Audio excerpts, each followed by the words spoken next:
Well, welcome to another edition to Addicted to Acting. And this is one of my favorite shows, one of my favorite guests. This is my longtime pal, my friend, my fellow thespian, who's a veteran like me. I love hearing that. I'll say a veteran. We first met on a Casey Sherman production, and we were definitely the two oldest people there. We were. And we bonded immediately. Patty O'Neill, how are you? I'm great. How are you? I'm doing great.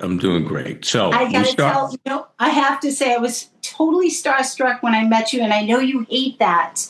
You don't like when I say it, but I couldn't help it. I texted my husband right away and said, Gary Tanguay is here. I am in a house of boys. That's what they listen to is you. So I know you don't like it, but you were the star. It's so weird because I got to tell, I will say this. If you work in Boston sports, you're just fortunate because I took my daughter to Fenway. I haven't been doing sports for 5 years, and there were still people that said hello to me. And I'm telling you, you could be a movie star and walk down a street in Boston, and some people may say something, but if you're in sports, I mean, not just me, anybody in sports, they go, and it's not that people are starstruck. It's that you're one of them. Like they'll go, hey Tanguay, what'd you think about that play? I mean, they it's not like I'm in awe or anything like that. It's like, or they'll tell you if you're wrong. That thing you said the other night. Well, you sat with us the night of Casey's first cast party. And right. I think my husband was just so, I just remember him being so excited because he doesn't do the cast party. He's very quiet. He's very private, kind of shy. Yeah, nice. And he's a sweet guy, great guy. They're wonderful. But just as soon as he could sit with you and talk sports and not theater, it was lights up for him. And it was Gary Tank. It's amazing because I had this conversation with Mike O'Malley when I interviewed him on WBZ Radio, and I said, Mike, what is the connection with sports and theater? Because Mike wanted to play for the Red Sox, and he said, he wanted to be a baseball player. He goes, well, what he gets from it is the team atmosphere, and that's what I enjoy. When you're on a sports team, you have the team, you have the camaraderie. When you're in a cast, you have that similar camaraderie. You do. Which is, it's. You want everybody's part to be equally as exciting as the person that's ahead of them, whether it's stage or film. You're all rooting for each other. There's no question. I don't think there's any jealousy. Yeah. No. Oh, no. Well, with Casey's productions that we've done in Boston, it's just been a blast, and that's where I got to meet you, thankfully. So, Well, thank you for your story. I appreciate that. It's the truth. So it's awesome. Maybe it's my main humility. But so I don't know how you're going to answer this question now, but I'm going to say, why are you addicted to acting, or are you still? I love that question. Addicted since the first grade. I've known my whole life I wanted to be an actor, but right now I'm so sad. So sad. There's no productions here like there used to be. There was an electricity. I would get that Boston casting text and just light up and couldn't wait to go in, sit on the bench of dreams, go in the room, film your audition. Now I'm lonely in this room when I film an audition. I don't feel that energy. Yeah, you liked going in live in person. I love live in person. CP casting, I'd be terrified. Kyle Cran, I would be shaking before going in front of him. So I miss that, and that makes me sad. I miss the in-person electric feeling I would get. Yeah, and that's for people just joining. That really started when Zoom came in during the pandemic, and now it's just easier for everybody. And when you have an opportunity to go in the room, and when we say go in the room, go into audition in person, you really should do it if you can, if time allows, because it allows you to have a relationship with the casting director or the casting assistant. It allows you to be a little more electric, a little more alive. When you tape at home, you can do 20, 30 takes, but maybe that's not the way to go. I don't like it. There's no redirection. I love redirection. people say, you get a one page, most of the things that I'm getting now are one line, two liners, and that's cool. I'm no complaints, but I don't really know what I'm reading because I'm reading just one page of something. I need more. Right. There's no meat. And sometimes when you would go in the room, Angela, Lisa, or Michaela, Melissa, they'd give you the backstory before you'd start performing. Right. And I loved that part. It was a connection. So that part makes me super sad. And there were more productions coming to Boston, from what I understand. I don't know if they're coming. Things are going overseas. Things are going to Canada. Canada. I mean, it's just less expensive. Production costs are less.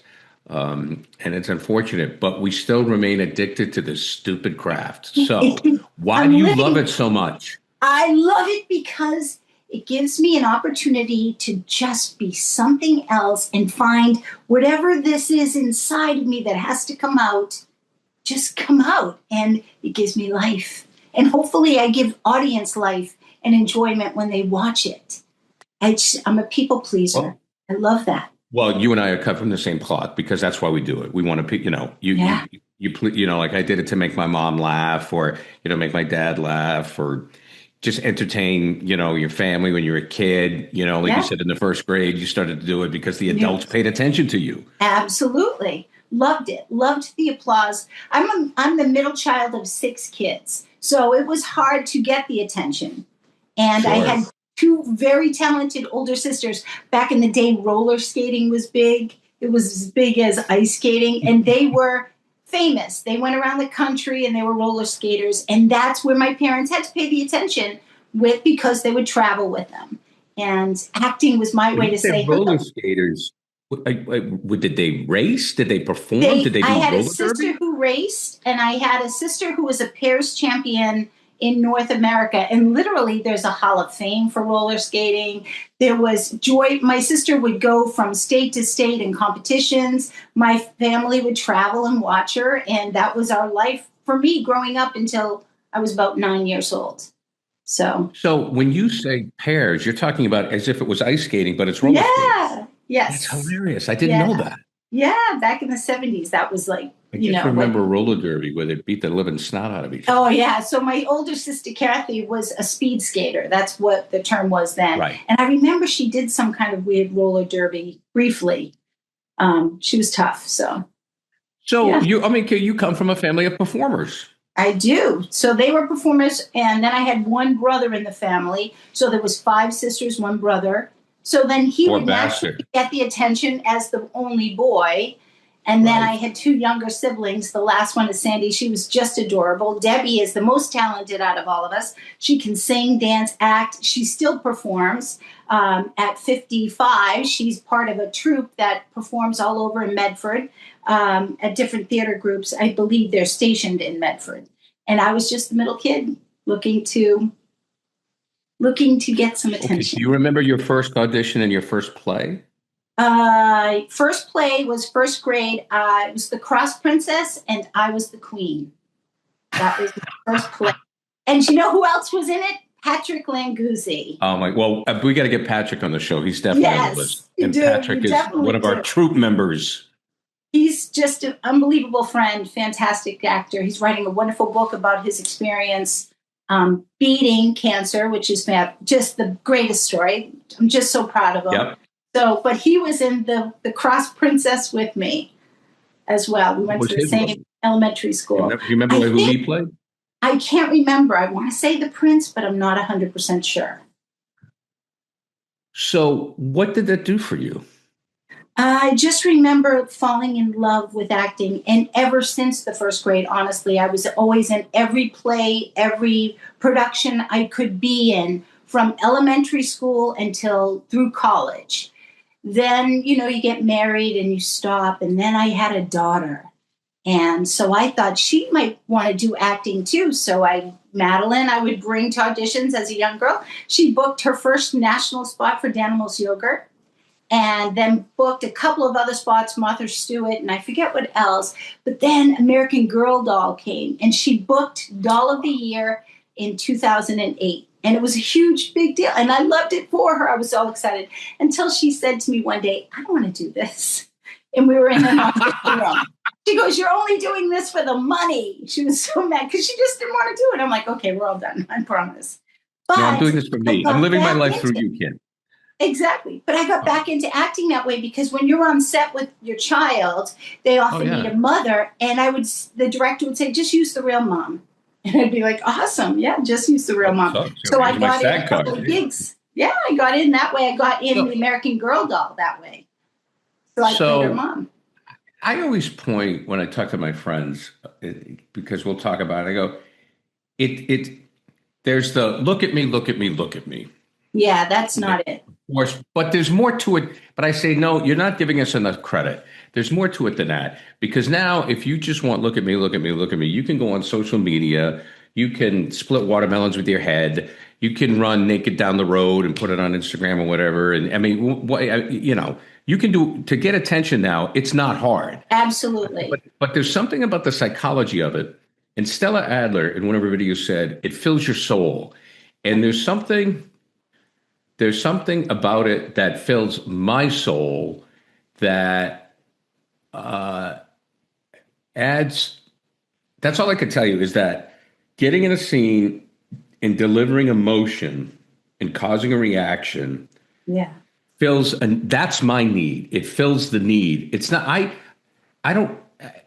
some of the best auditions I've had, which I didn't get, I've had more fun doing that audition. Nobody saw it.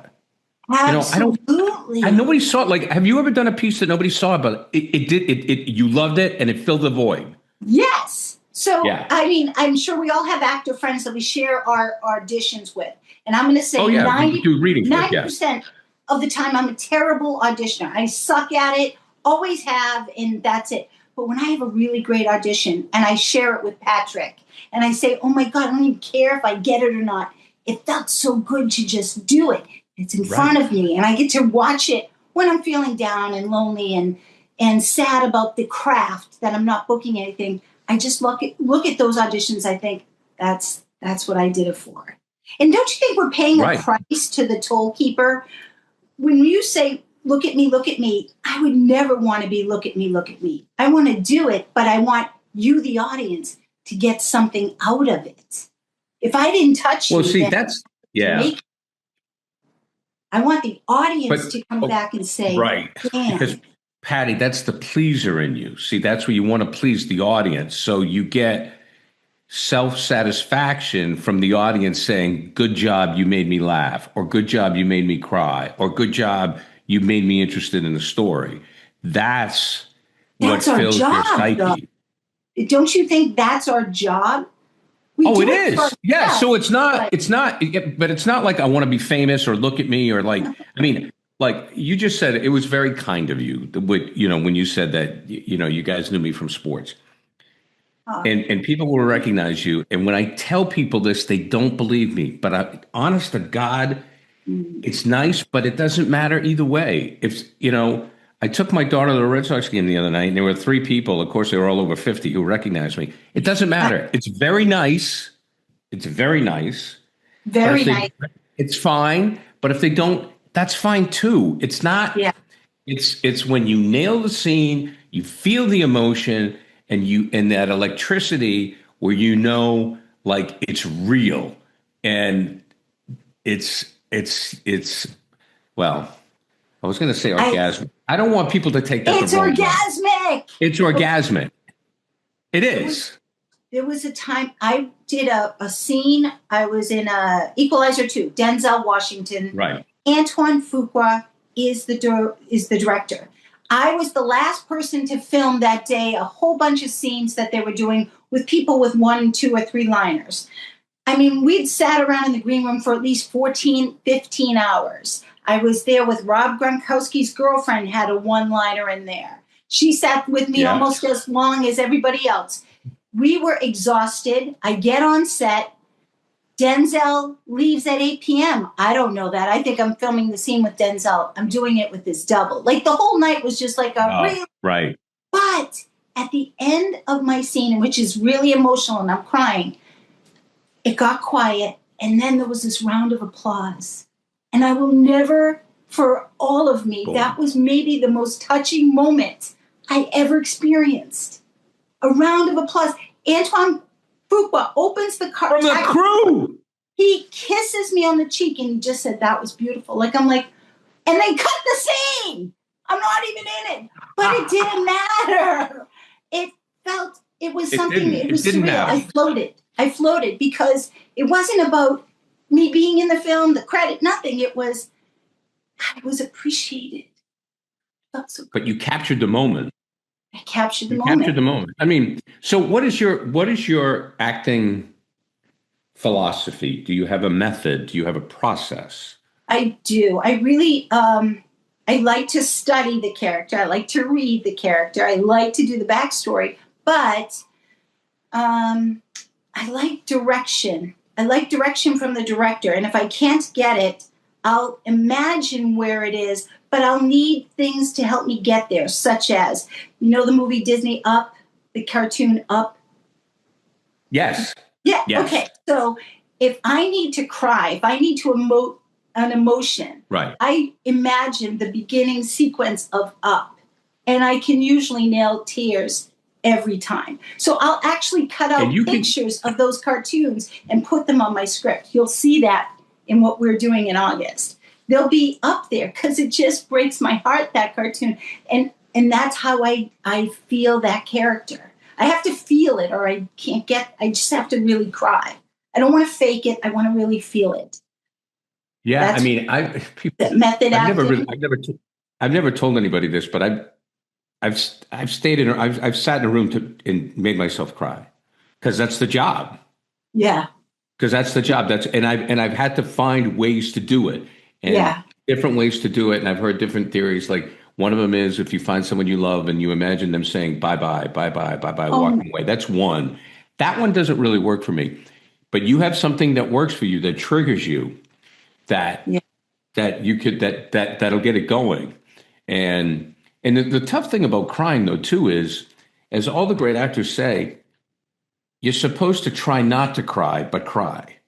Because when you're crying in real life, you're kind of fighting it, you know? Oh, agreed. 1,000%. So it's like, it's a conundrum.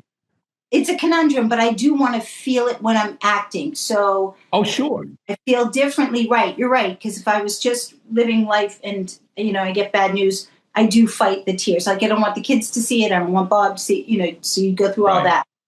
But if I'm acting a scene and I know it's gonna be heavy, I want to feel it. It's like Manchester. Yeah, you got to feel it. I just watched that scene over and over again when Casey Affleck's character and I can't think of her name. His wife. When they are saying they're like her life has gone on and they meet each other. Right. They're on the road. I love that. And it just, I think she's brilliant in that moment. I just got chills. So let's go over your career here, Pat. She is Michelle Williams.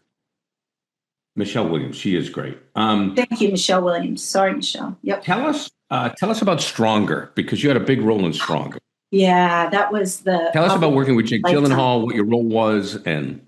So that was directed by David Gordon Green, starring Jake Gyllenhaal, Tatiana Maslany. It was about Jeff Bauman, who lost his legs in the Boston Marathon bombing, and how he had to recapture his life afterwards. I played his aunt, Aunt Jenn. It was the experience of a lifetime. I met my absolute greatest friend, Lenny Clark, in that movie. We played brother and sister. Nate Richmond, also a tremendous actor. Jake was incredibly gifted watching him. I mean, there was a couple of times with the scenes we were doing that were heavy, that were not in the film, that were cut at his bedside. And I don't think I've ever seen acting that serious in my life, in all the films that I've done. He's unbelievable. Yeah, I actually did expect him to get nominated. He did the play on Broadway. I forgot the name, where he had to cry every night. Oh, no. Is it the one with the song? Not the song, when he's the director of about having a son. Can't think of his name. I'm thinking of Something in the Park. That was it, wasn't it? Is that whatever. Sunday in the Park with George? I don't know, but he had to cry every night, and he just you got to bring it, man. Yeah, he was unbelievable in that. Tatiana Maslany, completely unsung hero for that film. She was unbelievable, and she was so natural and real, and she's famous for Patty, I think you're very natural and real. And one of the things that I've appreciated for you is that through doing these fundraisers with Casey, when we've done portrayals on stage at the Wilbur of his books, for example, you get to play the director of the FBI in Boston. Yeah, I love that. And you didn't necessarily have to play a local, you didn't have to bring out the Mass accent, the Massachusetts accent. But you're so natural. You're a beauty. You're very natural. How do you I appreciate that. I really do. I don't get cast normally for a policeman role or a detective role. I'm usually, town slut or talking boss. That's just what that's where I go. That's what happens. Yeah. But it was nice to be an authoritative position and role. Well, you wore the pantsuit very well. Thank you. And you did a good job flipping me the middle finger. But how do you do it? Like, how do you remain so calm? Because you were very calm. You were very in control. I absolutely hate plays. And Casey, if he's watching this, should know I'm terrified seconds before I walk out. We had this conversation. You're so relaxed in the back.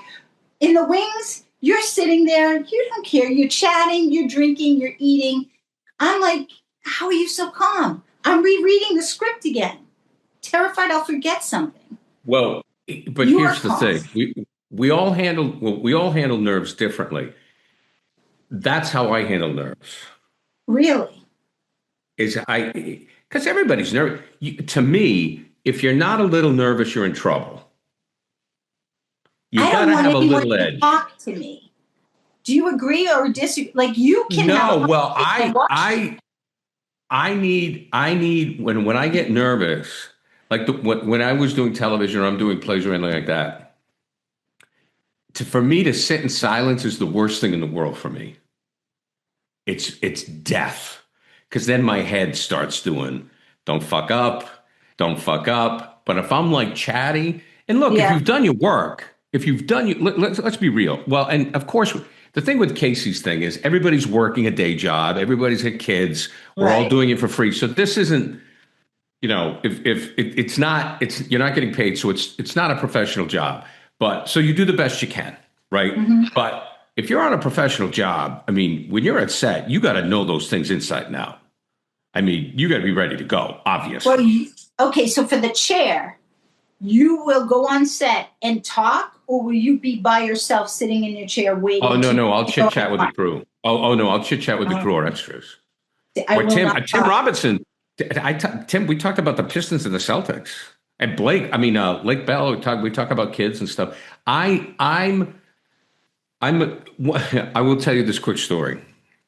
The first time I did television sports in Boston, it was on NECN, and I started to have a panic attack because I was like 24, 25 years old. It was the first time, and I was like, oh my God, this is Boston TV.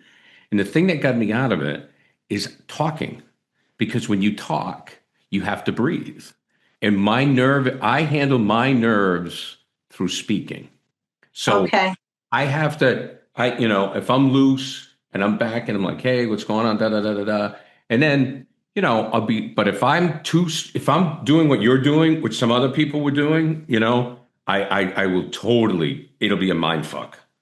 Wow. I have headphones on. Don't talk to me. Yeah. Everybody handles it differently, I would be that way on set. People think I'm a snob. I'm in the corner. I don't want to talk to anyone. And it's total nerves and lack of confidence. And just hide. Well, I mean, I think you're being a little hard on yourself. I mean, lack of confidence. I mean, look, you're a terrific actor. I mean, and I'm not just blowing smoke. No. You're the real deal. You just decided to be a wonderful mother and a wife. But there's no doubt, there is no doubt in my mind that if you had gone to LA or so forth, you would definitely be working consistently. There's no question. But I think you have to have the nerves a little bit. If you don't have the nerves a little bit, if you don't have that edge, that's when you get sloppy. Sometimes I think the nerves is electricity. It's electricity. And when the nerves go into the performance, so you have to lose the nerve, That's when the electricity comes. And that's when magic is really well, there. that's true. So you have your mood board, if you will, yes, for the crying or whatever that gets you there. And then as soon as they say action, you forget everything and go. Yeah, then the nerves immediately go away because you're playing yourself someplace else. And then just the lights, the crew, they just make it magical. Yeah, I agree. I absolutely agree with that. Yeah, I think the nerves go away. As one other thing, what I was going to say is when I first started, I would try to, if I had like 3 or 4 lines, I would try to like remember I'd recite all the lines in a row. This is weird. Totally screws me up. I just remember the first line. I know the first line. I know my intention. If I try to remember like all of them, it screws me up. I just remember, what am I doing when I go on stage? What's my first act? Why am I there? What do I want? What's my behavior? And if I've done my homework, then the rest follows. Question for you, with Casey Sherman's, which was your favorite role? Because you were totally... Mailer. Mailer. Okay. Yeah, Mailer. That's funny. I would have thought the apartment landlord that... Yeah, well, right, playing the landlord of Whitey Bulger, where I said, Casey, let me do something different, and I play this stoner, which I would never get to play. Right. Yeah, that was really fun. Oh, I love that. Was really fun. The thing about Mailer is I got to play him a couple of different ways. Yes. And then I did a lot of research on the guy, and he was a terrible husband, but he was a wonderful father. Yeah. He had like 9 kids with like a bunch of different women, but all 9 of his kids loved him. That's so funny. He took care of them. So he was a really complicated guy. For us Gilmore Girl fans, that was Norman Mailer. Norman Mailer was once on Gilmore Girls. That's how I know he was a famous author and all the rest of it, but that's how I first was introduced to him. Oh, and one of the things that Mailer said was he felt as he was getting older, he said, no one is challenging the system like I did. Like he used to just love to debate everything. And he was like, everybody's agreeing too much. And I thought he made a good point. He goes, too many people are burying their heads in the sand. In the 70s, everybody was arguing, but I don't know. But the landlord was great because it was something completely different and something I would never do. What about you? What's your favorite role? For Casey's? Or in general, Casey or... Oh, in general, that's a good one. My favorite role. I'm probably still going to say Aunt Jenn. Yeah. Just because it was so big and there was so many other characters that you got to play off of. So I'm going to say Aunt Jenn safely.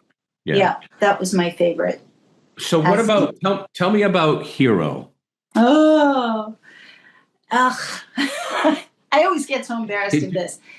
That was a reality television show that I was cast in as the fat, ugly, older lady that no one expected to survive in this house of 9 people that were stunning, gorgeous, from a Patriots cheerleader to a bodybuilder to a working wrestler now that's huge and famous. And it was unexpected that Dwayne Johnson and his amazing family and team would embrace me the way they did. And boy, did they. And I had no confidence then, Gary, like zero.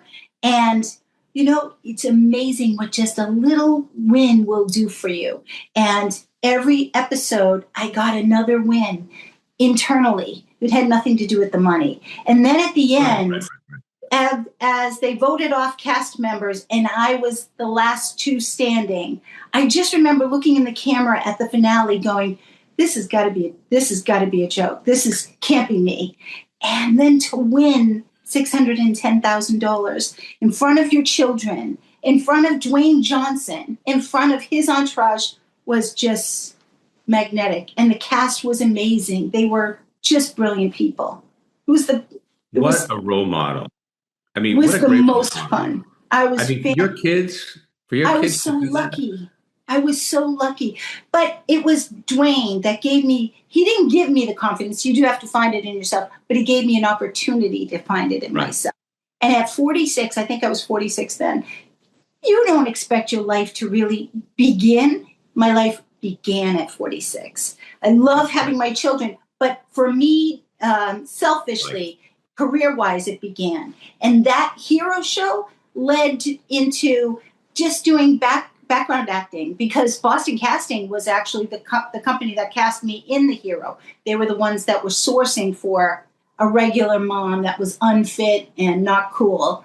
And so my name was in the system, and so I started to do background acting, met Paul Kandarian. I got to play his partner in a German film. He was booking everything for German films, and then Stronger came along. And I didn't care, because no one knew me. So when I learned they gave you the script back then, I memorized all of Aunt Jenn's lines because I thought that's what you had to do.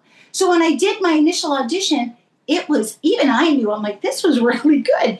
Never expecting a callback. The callback's the next day in town at nighttime. They open the door and they're sitting David Gordon Green and Jake Gyllenhaal. And I'm looking around going, I got to go in with Jake Gyllenhaal right now at a callback. Right. And we just started doing it. And I just remember I was off book because I didn't know any better. And Jake went, you already know the lines? And I was just like, yeah, isn't that what we're supposed to be doing? And it just was magic from there. So The Hero led to that. And forever, someday I'll run into Dwayne and say, thank you for more than, it was never about the money. You've helped me find something in myself that was lost for a long time. Well, I think the message that I take from you, Patty, and you're a terrific mother and a terrific, partner. And it's still important to do something for yourself. Yeah. It is. It's still important for when your kids get older. I mean, now you're a grandmother. I'm a grandmother. Grandma. I love my Wesley. Yeah, but it's still important to have something for yourself and to keep going and to keep and that's what you have, which is awesome. We're really lucky, Gary, that we got into acting when we did at the age we got into it. I agree. I hope that there's more opportunities coming. Let's hope, Affleck and Damon start remembering their roots and want to film back here. Hints for a Bucket Challenge. What do you think of that? Do you think that will be a production? Well, they've been trying to do it. I know Casey Affleck was trying to do it. Chris Evans, I heard, was rumored, and it's a great script. Did you? It's so far. I have no idea. I can't figure out the money channels. I mean, now there's money coming in from different areas, different parts of the world. Mm-hmm. There's a lot of horror comedy. There's a lot of different things that are happening. I don't know, but it's a great film. I mean, it's a great idea. It's a great book.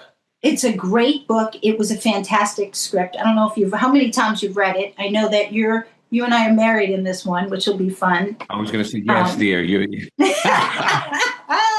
This will be a whole different It'll be good. I'm looking forward to the reading.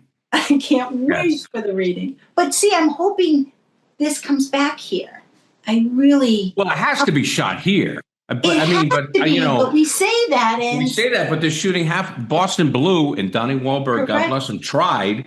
But Boston Blue, most of it's shot in Canada. Absolutely. Exactly. And Donnie, I know he really tried to keep it here, but Exactly. So I just really hope that this one stays here, and I hope we all get a shot at something in this, even audition-wise. I do too. Yeah. Patty, you're the best. You're extremely talented, and you're an even better person. Best to your family and all your children and that grandbaby of yours. I'm going to be seeing you in August. Yes, I can't wait. And I'll see you Zoom call for our reading audition. I think I read it's coming up. I know. I just read that today. Don't ask me the details. I can't remember what date. I can't wait. But the fundraiser. What's that? I wish all your family the best. I can't wait to hear all about how college went. Dancing. Oh boy, it's a ride, man. Is it? It's a ride. I'm in the middle of lacrosse season, so I'm here, there, and everywhere. I bet. All right, Patty. Love you, Enjoy kids. it. Thanks, Gary. All right, take care.